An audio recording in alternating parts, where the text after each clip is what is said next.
네, 봉독한 느헤미야서 5장 1절부터 13절의 본문으로 느헤미야 이야기 8번째, 하나님을 경외함으로 행하는 삶이라는 제목의 하나님 말씀을 증거합니다. 저희 교회가 미주 성결교회라고 하는 교단에 속해 있는데요. 그 총회 조직 가운데 보면 조정위원회라고 하는 것이 있습니다. 조정위원회. 갈등과 분쟁이 있는 어떤 문제에 대해서 원만한 해결을 위해 총회 안에서 파송된 위원회가 그 일을 조정해 주는 것입니다. 조정위원회의 굉장히 중요한 가치는 공동체라고 하는 겁니다. 속한 공동체를 위해, 총회와 교회를 위해, 공동체 안에 약한 자들을 위해서 많이 가진 자가 자신의 권리를 포기하며 공동체적 가치를 추구해 가도록 방향을 잡으며 조종해 주는 역할을 합니다. 흔히 미주권에서는 이런 얘기를 하더라고요. 대형 교회의 메가처치의 담임 목사는 종합대학교 총장 그리고 종합병원 원장과 같이 아주 어려운 자리에 하나라는 겁니다. 왜냐하면 공동체 안에서의 갈등을 조종하는 일이 너무나 곤혹스럽다라는 거예요. 여러 데서 의견과 요청들은 찾아오고 그것들을 어떻게 조종하며 만들어 갈 것인가라는 거죠. 저희 교회는 메가처치는 아니죠. 저희 교회 작은 교회지만 그러나 공동체 안에서의 갈등이라는 측면에서는 큰 게 사정이 다르지는 않습니다. 담임 목사가 조종자의 역할을 감당할 때에도 좋은 리더십이 필요하고 어떻게 그것을 잘 조종해 나아갈 것이냐 지혜가 필요한 것 같습니다. 공동체 안에서 또 교회를 위한 일에 서로의 생각, 서로의 초점, 서로의 방법들이 다를 때 공동체의 유익을 위한 초점을 찾고 서로 희생하며 양보함으로써 그 공동체적인 선을 추구해 나가도록 구성원을 이끌어간다. 이거는 결코 쉬운 일은 아닌 것 같습니다. 오늘 느헤미야서를 보니까 느헤미야에게 이러한 고민이 찾아왔습니다. 무너진 예루살렘 성벽을 재건하겠다라는 비전을 갖고 그가 예루살렘에 왔지요. 기도하며 백성들을 격려하면서 이 일들을 해나가고 있는 중입니다. 지난주에는 외부 세력의 반대와 조롱에도 잘 견디면서 백성들을 규합해서 결국 백성들이 각각의 맡은 성들이 그 부분들이 연결되어지고 높이는 중간 정도까지 올라오게 될 정도로 성벽이 쌓아져가는 상황들을 보았습니다. 그런데 여기서 어려움이 끝이 아니네요. 하나님의 일을 방해하는 사단의 전략은 참 무궁무진한 것 같습니다. 오늘도 또 다른 시험 앞에 직면을 합니다. 그것은 공동체 내부에서 발생한 뜻하지 않은 문제들입니다. 자, 오늘 본문으로 한번 가보실까요? 1절입니다. 그때라는 게 언제겠어요? 드디어 성벽이 다 연결되어지고 절반 정도 높이까지 차오를 정도로 진도가 많이 나간 상황입니다. 그때에 백성들이 그들의 아내와 함께 크게 부르짖어 그들의 형제인 유다 사람들을 원망하는데, 바깥에 있는 대적들을 조금 잘 견뎌냈더니 이제는 내부에서 서로 원망의 목소리가 터져 나옵니다. 이유가 뭔가 보니까요. 그 뒤에 5절까지 상황이 이러네요. 백성들이 자기들 앞에 할당된 성벽 재건에 동원되느라 자기의 밭을 갈고 또 양식을 심는 일에 일손이 조금 부족한 상황들이었습니다. 하필이면 거기에 농사가 흉년이 된 겁니다. 먹을 것이 부족한 상황. 많이 먼저 쌓아둔 것이 있는 사람들만이 남은 것이 있었습니다. 그러자 어떤 이들은 당장 가족의 먹을 것들을 위해서 자신의 밭과 또 집을 이웃에게 담보로 주면서 먹을 것을 꾸게 되는 상황이 발생한 겁니다. 비단 먹는 것만이 문제가 아니죠. 이스라엘은 당시 페르시아의 지배를 받고 있었습니다.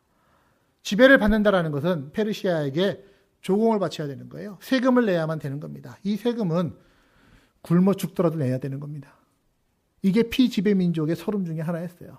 당장 내 먹을 것이 아무것도 없어도 세금은 바쳐야만 되는 거였어요.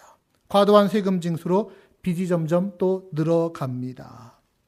문제는 그런 상황 가운데서 보세요. 공동체 안에서 누군가는 돈이 없어서 먹을 것이 없어서 빚을 지며 곤욕을 치르고 있는데 그 공동체 안에서 또 누군가는 그 사람의 어려운 형편을 바탕으로 해서 이익을 챙기고 있는 사람들이 나타났다라는 것이죠.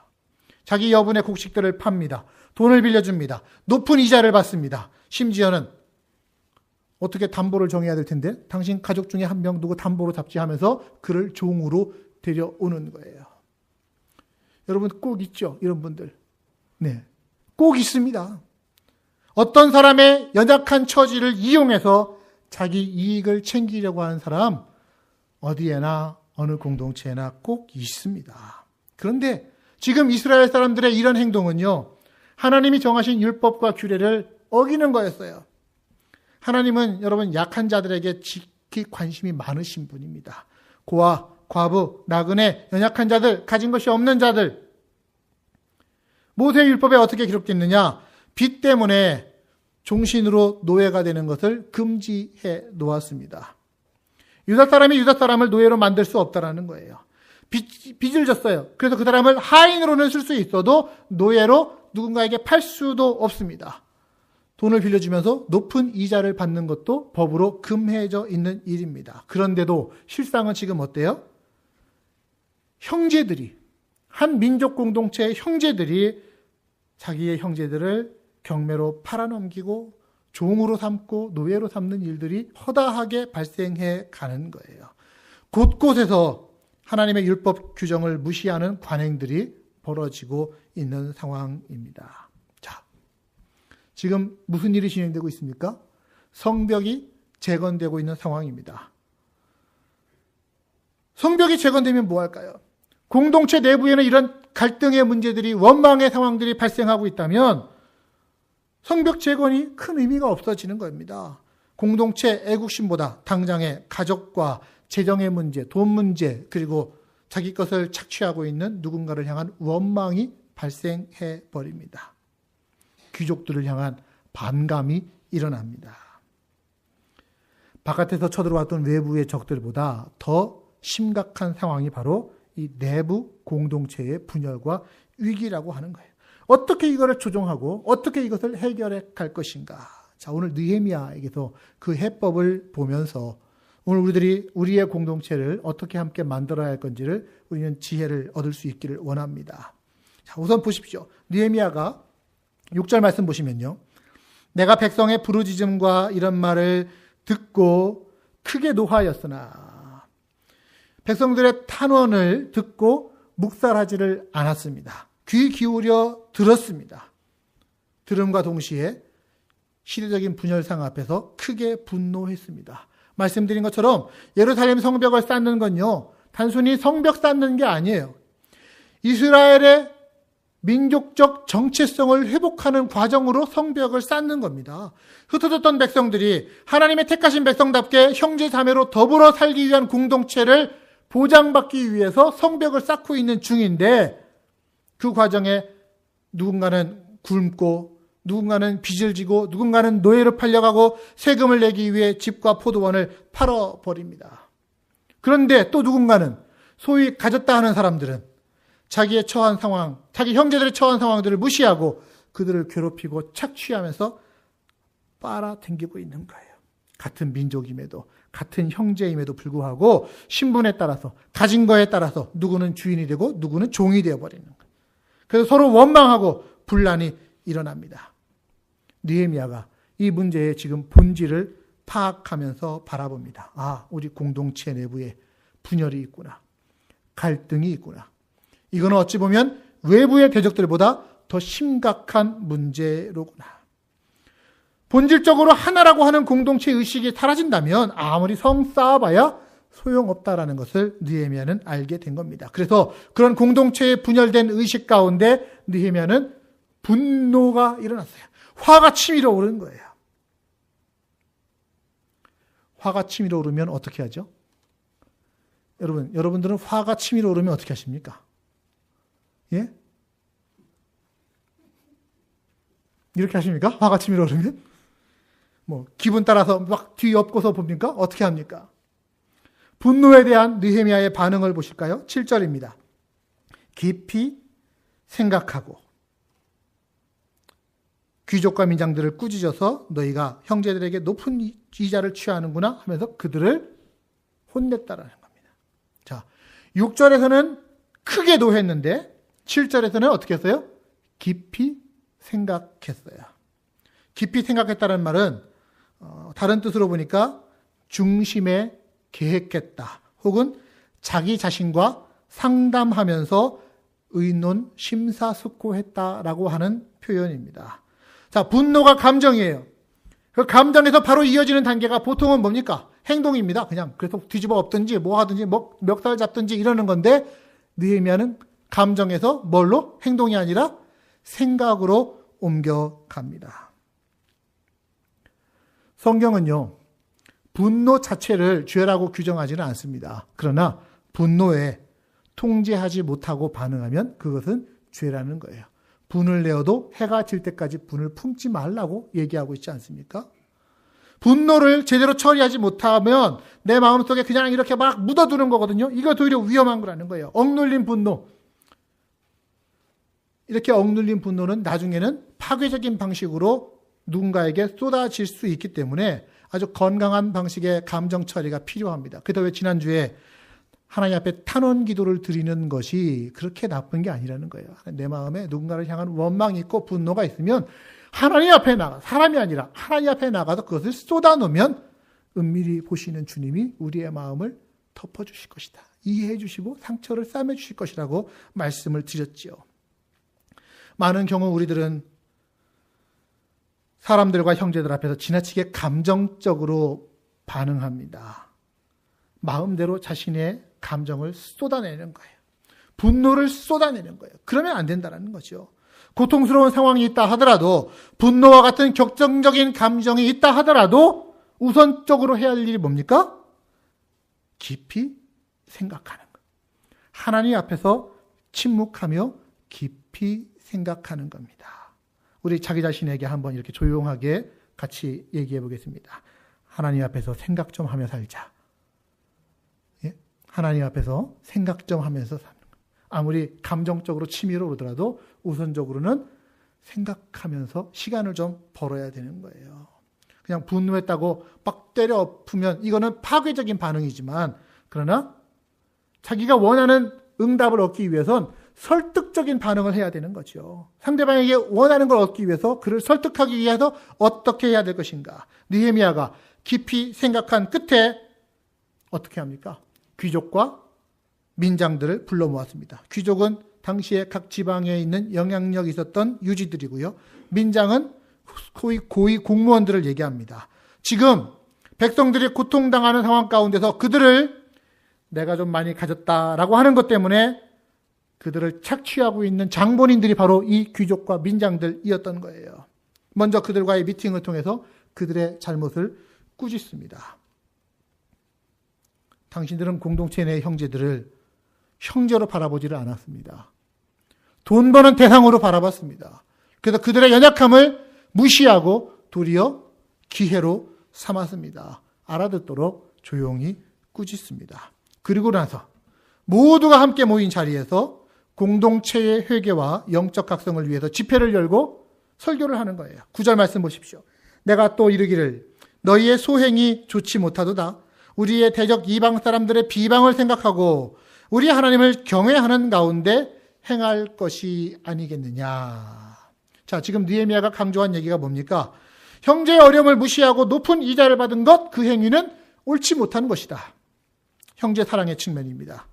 그리고 또한 하나님의 영광을 생각하라. 이건 하나님 사랑의 측면입니다. 무슨 얘기냐면 믿음의 백성이라고 하는 사람들이, 하나님 백성이라고 하는 사람들이 가난한 자기 형제를 도울 생각은 안 하고 도리어 그의 형편을 이용해서 종으로 그를 팔아 넘긴다면 사람들이 우리를 뭐라 그러겠냐. 아니, 사람들이 우리가 믿는 하나님을 보고 뭐라고 그러겠느냐. 지금 이 표현을 하고 있는 거예요. 세상 사람들은 교회를 바라보면서 우리를 통해 하나님을 봅니다.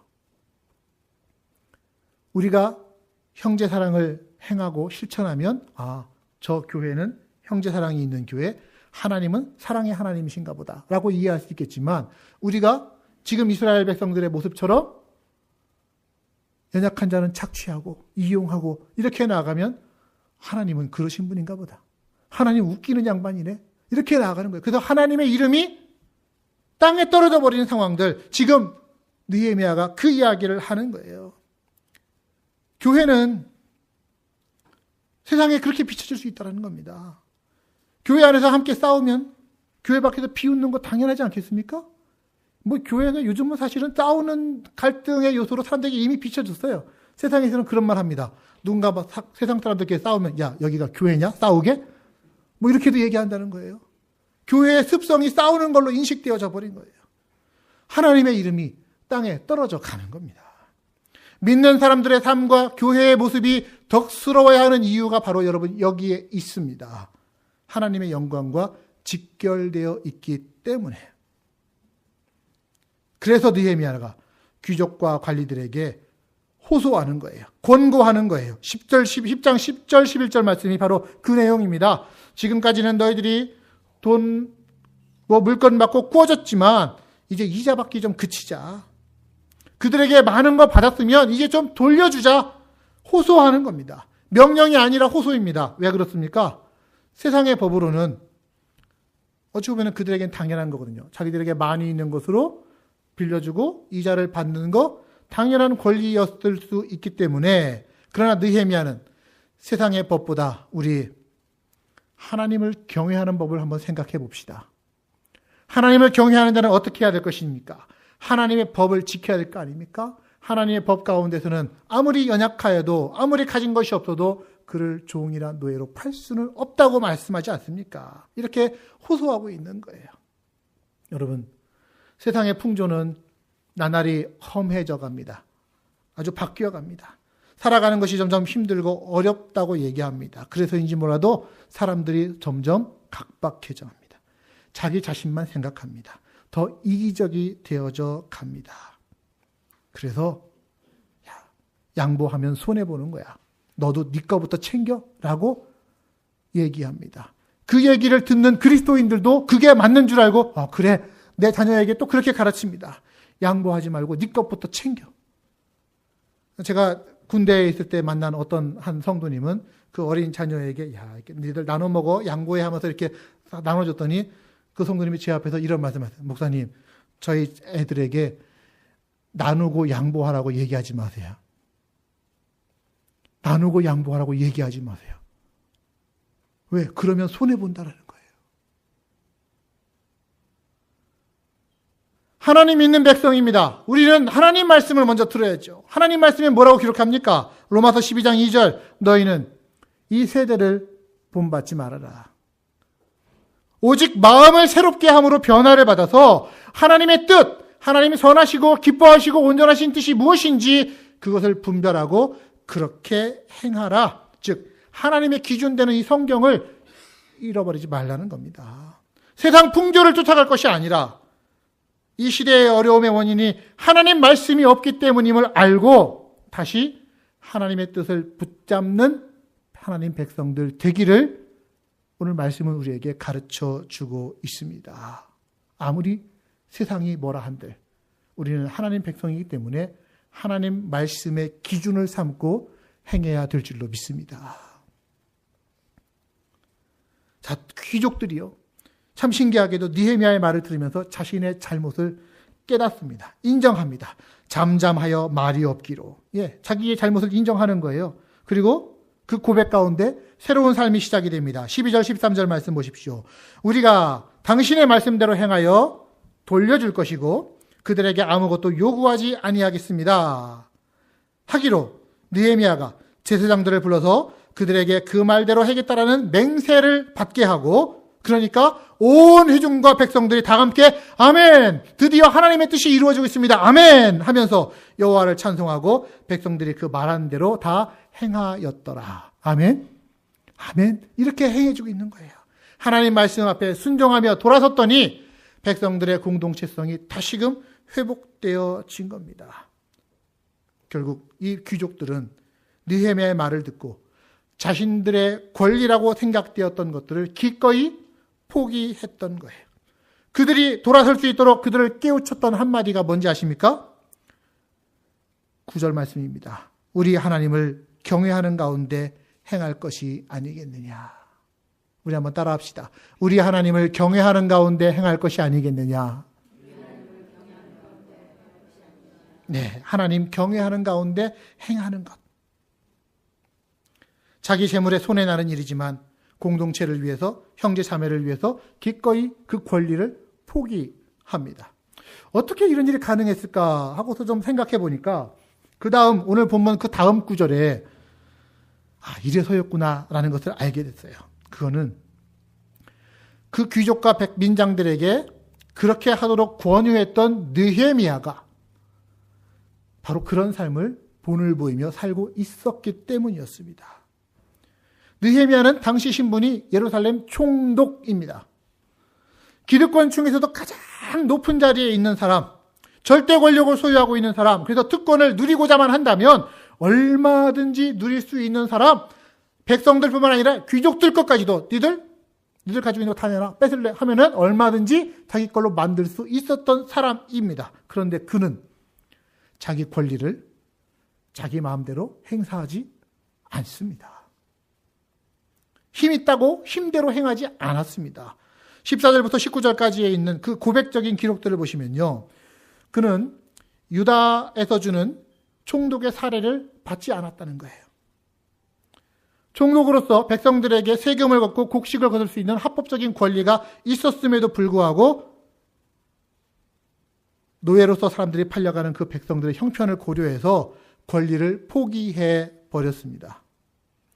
성벽 재건하는 과정 중에 자기 주머니를 열어갖고서 썼으면 썼지 백성들에게서 성벽 재건할 테니 내십시오라고 얘기하지 않았습니다. 총독은요, 자기 밑에 있는 사람들을 먹여야 되는 책임이 있었습니다. 한 끼에 150명씩 이상을 자기가 책임져야만 됐었습니다. 그 식사 부담도 자기의 주머니에서 꺼내서 다 했습니다. 왕에게 받았던 월급, 그동안에 있었던 거, 사유재산들 털어가면서 그 자리를 감당하고 희생하는 삶을 먼저 살았던 거예요. 총독의 자리에 있는 느헤미야가 먼저 금전적인 문제에 깨끗하고 솔선수범을 보였기 때문에 그 옆에 있던 다른 지도자들도 그의 꾸지람에 꼼짝 못하고 순복하면서 행할 수 있었다라고 하는 것이죠. 여러분, 느헤미야는 왜 이렇게까지 했을까요? 왜 이렇게까지 했을까요? 그 역시 마찬가지입니다. 그도 하나님을 경외하는 자였기 때문입니다. 15절 말씀에 이렇게 기록하고 있죠. 나보다 먼저 있었던 총독들은 백성들에게서 양식과 포도주와 은 40세겔을 그들에게서 빼앗았고 또한 그들의 종자들도 백성들을 압제하였지만 나는 하나님을 경외하는 사람이므로 이같이 행하지 아니하였다. 나는 하나님을 경외하는 사람이므로 이같이 행하지 아니하였다. 얼마나 당당한 말입니까? 귀족들에게 그들의 권리를 포기하라고 요청할 때 느헤미야는 역시 똑같은 말을 했습니다. 하나님을 경외하는 가운데 행하라. 자기도 하나님을 경외함으로 다른 사람들처럼 하지 않았다. 그럼 하나님을 경외한다는 게 뭘까요? 여러분, 하나님을 경외한다는 것. 영어를 보니까 reverence for God 이렇게 되어 있더라고요. 예, 하나님을 경외하는 건요, 문자적으로 말하면은 하나님을 향해서 두려운 마음을 갖는 것입니다. 경외한다라는 것이. 근데 그 두려운 마음이 단순히 하나님을 무서워하고 공포스러워갖고 그냥 팍 엎드리는 게 이게 하나님을 경외하는 게 아니에요. 하나님 경외는 뭐냐면 하나님의 주권, 하나님의 영광, 이것을 인정하면서 하나님을 향해 거룩한 두려움을 갖는 것, 이것이 하나님을 경외하는 것입니다. 경건한 공경심, 마음으로 삼가 조심하면서 행하는 것, 이것이 하나님을 경외하는 것입니다.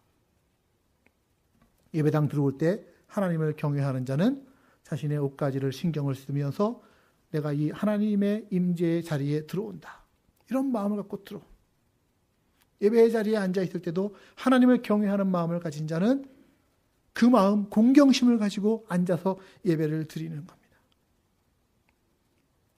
난 자유로운 사람인데, 하고 있는데, 할 수 있는데, 하고 싶은데. 아니요.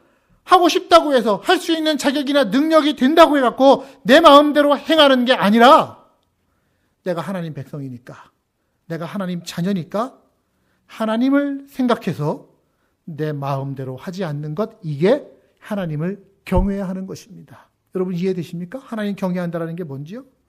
느헤미야는요, 하나님이 자기한테 심어주신 비전 때문에 예루살렘에 왔습니다. 내가 이 백성을 다시 하나님 앞에 세워야 되겠다.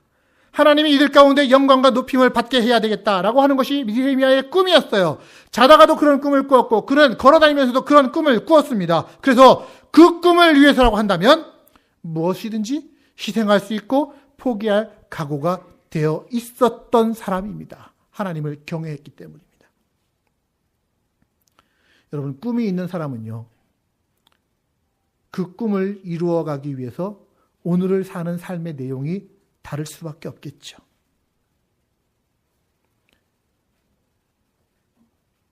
인생의 장래에 어떤 것이 되고 싶다라고 하는 걸 꿈꾸고 있는 사람이라면 오늘 꿈만 꾼다고 되는 게 아니라 그것을 위해 준비하며 실천하며 살아야 그렇게 되어지는 거예요. 공동체를 향한 삶에도 마찬가지입니다. 내가 속한 공동체를 향해서 꿈을 꾸고 있는 사람, 우리 공동체가 이런 꿈을 꾸기를 원합니다. 함께 지어져가는, 그리스도 예수 안에서 함께 지어져가는 거룩한 공동체가 되길 원합니다. 꿈꾸는 사람은 오늘 살아가는 삶의 내용이 다를 수밖에 없습니다. 그게 맞는 거예요. 하나님을 경외하고 공동체를 사랑하면 자기 개인의 삶에도 하나님의 기준이라고 하는 것이 절대적으로 서 있게 마련인 거예요. 그리고 그 공동체의 꿈을 이루기 위해 걸음이 필요하구나, 내 삶의 밑거름이 필요하구나 라는 것을 알기 때문에 그 공동체와 함께 은혜를 누리기 위해서 자기 자신이 마땅히 누릴 수 있는 권리 있다 하더라도 그 권리를 절제하는 것, 아니 그 권리를 내려놓는 것, 권리를 포기하면서 기꺼이 공동체를 위해 희생할 수 있는 것, 이게 공동체를 사랑하는 사람의 삶이고 하나님을 경외하는 사람의 삶인 줄로 믿습니다. 하나님 나라를 향한 꿈, 이처럼 공동체를 위해 개인의 이익을 포기할 수 있는 길을 이끌어 갑니다. 여러분은 여러분의 가정을 얼마나 사랑하십니까?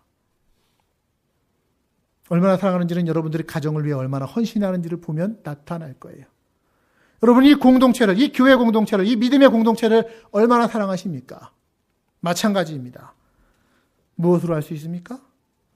하나님이 허락하신 공동체를 섬기는 일에 내가 나의 연약한 모습이 조금이라도 방해되는 것을 원치 않는 마음으로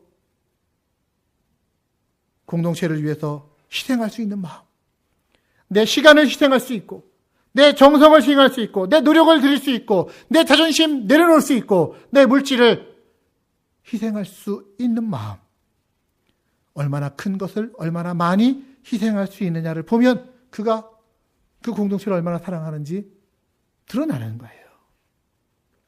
당연한 이치 아니겠습니까? 네, 오늘 여러분들에게 2018년도 헌금 봉투를 나눠 드릴 겁니다. 저는 이 신년도 헌금 봉투를 받을 때, 그리고 나중에 전년도 헌금이 기록된 그 영수증을 받을 때 자신을 돌아봅니다. 내가 목사로서 이 공동체로부터 쓸 것을 공급받는 그런 관계이기도 하지만, 그러나 난 이것 때문에, 받는 것 때문에 내가 살지 않고 내가 사역하고 있지 않다라고 저는 마음속으로 늘 다짐합니다. 물론 저 또한 가정이 있고 생활을 해야 되기 때문에 물질이 필요하죠. 그러나 저 또한 이 공동체를 위해서 일원이기에 최선을 다해 물질의 헌신을 다하고자 하는 그 마음을 이 봉투를 볼 때마다 갖는 거예요. 왜? 교회 공동체의 유익과 하나님 앞에서의 바로섬을 위해서 내가 가지고 있는 것 가운데 내 소유에 대한 권리를 하나님께 돌려드리는 것입니다. 이게 제 나름대로 행하고 있는 물질에 대한 권리 포기입니다. 여러분들은 어떠십니까? 헌금 생활이 뭡니까? 체면 실례로 하는 걸까요? 아니에요. 남는 돈으로 하나님 앞에 드리는 게 결코 아니지 않습니까? 하나님이 부족하셔서 받는 게 아니기에 공동체를 위해 자신의 부담을 짊어지는 겁니다. 희생하는 것입니다. 비단 물질뿐만이 아닙니다.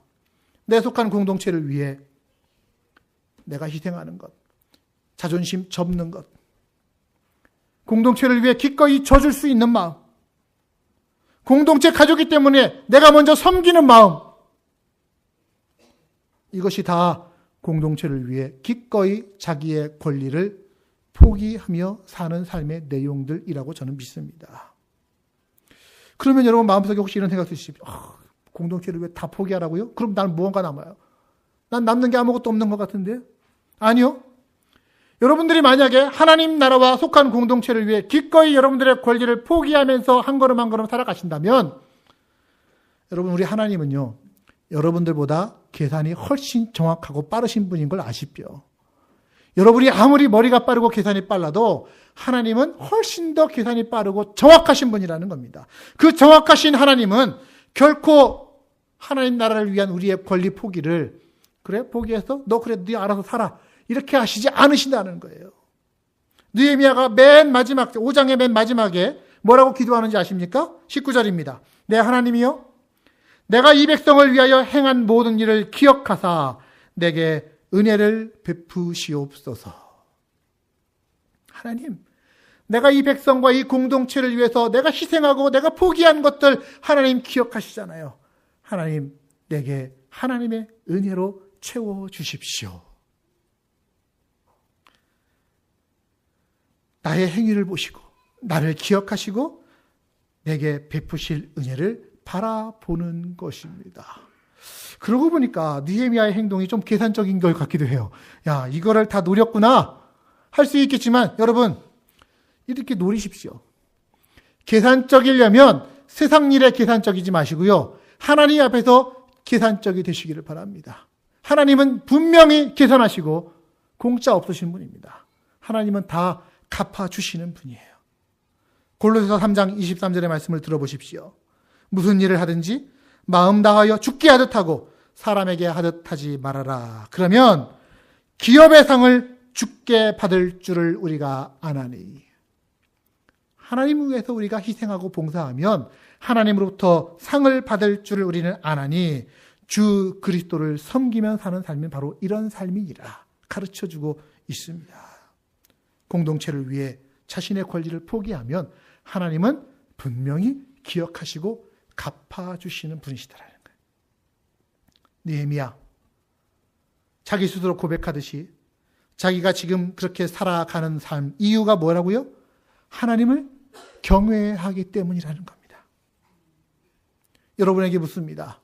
여러분은 과연 하나님을 경외함으로 살아가십니까?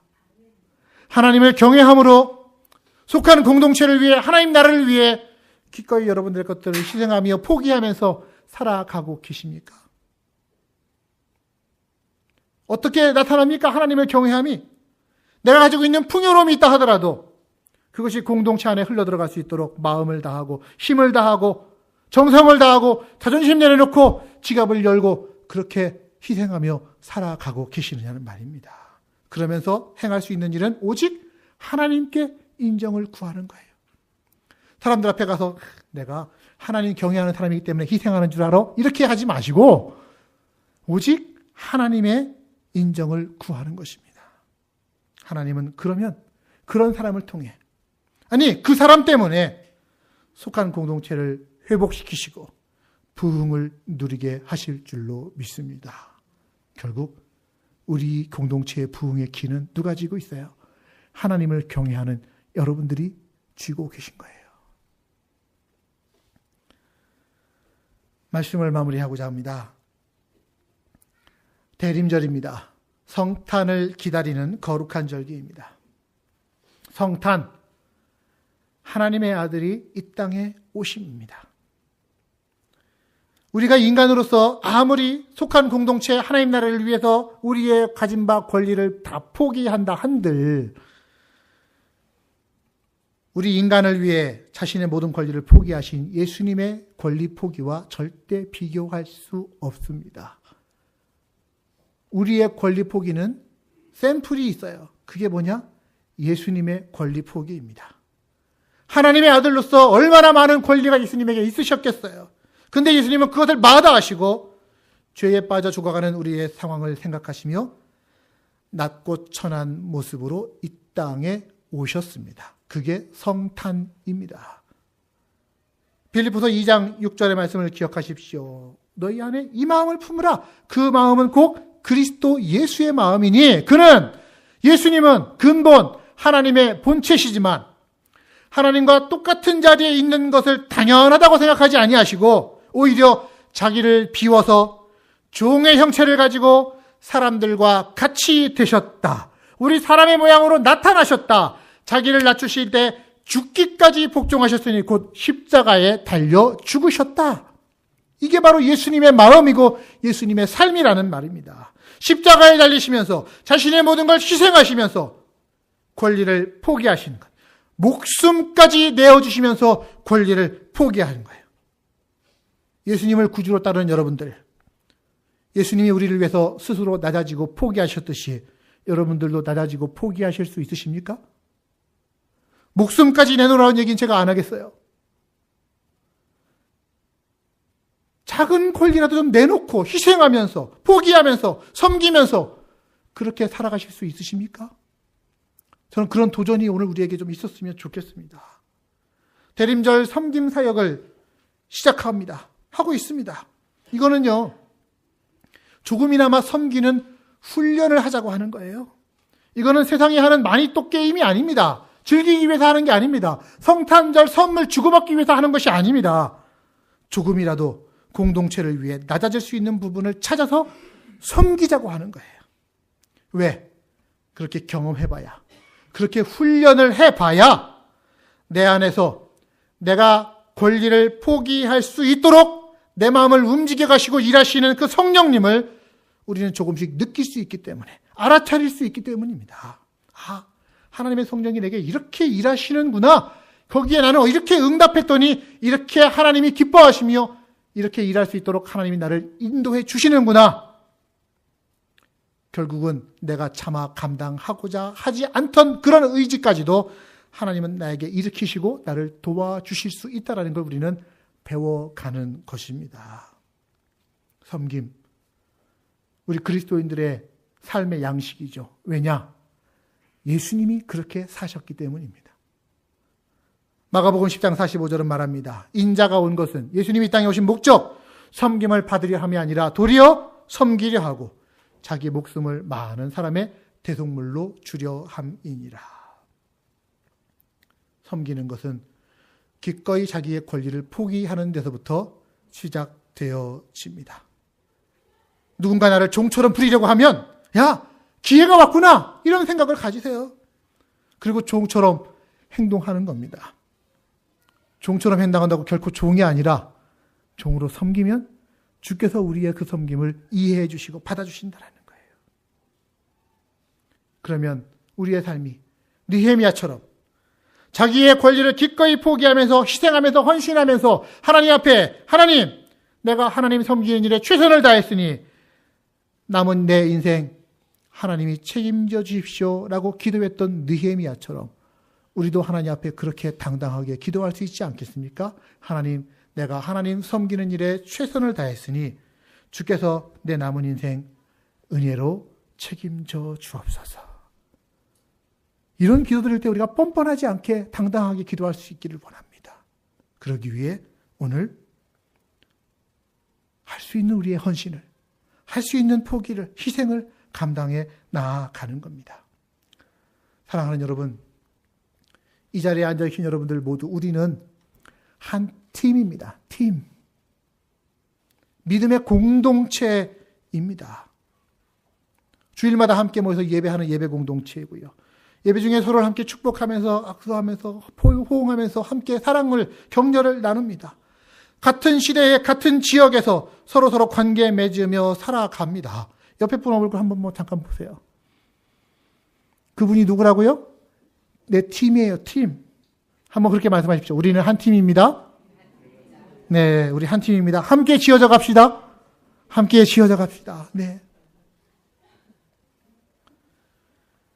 팀을요, 헌신적인 팀으로, 온전한 팀으로 만들어가는 과정 중에는 반드시 서로 간의 갈등을 조정하는 시간들이 필요합니다.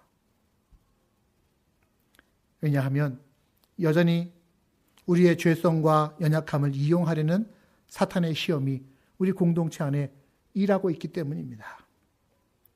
그로 인해서 갈등과 반목이 우리 안에서 일어날 수 있죠. 그러나 깨어 있어야 되는 거예요. 알아차려야 되는 거예요. 지금 이런 시험이 오고 있구나. 잘못 사탄에게 이용당하거나 제대로 반응하지 못하면 어떻게 됩니까? 그 작은 불씨가 우리가 속한 공동체를 무너뜨릴 수 있다는 것을 알아야 되는 거예요. 잘못 반응하면 그렇게 되지만 제대로 반응하면 그 갈등 앞에서 각각 하나님을 경외하는 자로 바로 서서 함께 손붙잡고 나아간다면, 그리고 공동체의 가치관을 따라 함께 조정하며 풀어간다면 우리 안에 우리를 하나 되게 하시는 분을 따라서 온전히 하나 되어질 수 있을 겁니다. 완전한 한 팀으로 함께 지어져 갈 수 있을 줄로 믿습니다. 중요한 건 우리에게 말씀의 기준을 바로 세우는 거예요. 나의 삶을 하나님 앞에 정결하게 드리고자 하는 그 마음과 자세가 우리 모두에게 있어야 할 것입니다. 예수님께서 이 공동체를 위해, 이 구성원들을 위해, 한 사람 한 사람 위해 어떤 희생과 어떤 권리를 포기하시면서 얼마나 사랑하셨는지를 여러분 기억하십시오. 그렇기에 나는 또한 이 공동체를 위해, 이 팀을 위해 어떤 희생을 하고 어떤 권리를 포기하며 무엇을 나누며 살아야 할 것인가? 스스로에게 여러분 물어보시기 바랍니다. 나는 얼마나 이 공동체를 사랑하는가? 또 얼마나 이 공동체를 위해 희생하며 섬기고 있는가? 스스로에게 묻고 또한 스스로에게 부끄럽지 않게 답할 수 있는, 그리고 최상의 팀을 만들어가기 위해 오늘도 하나님을 경외하는 자로서 여러분의 삶의 자리를 살아가는 여러분들 되시기를 우리 주님의 이름으로 축복하며 격려합니다.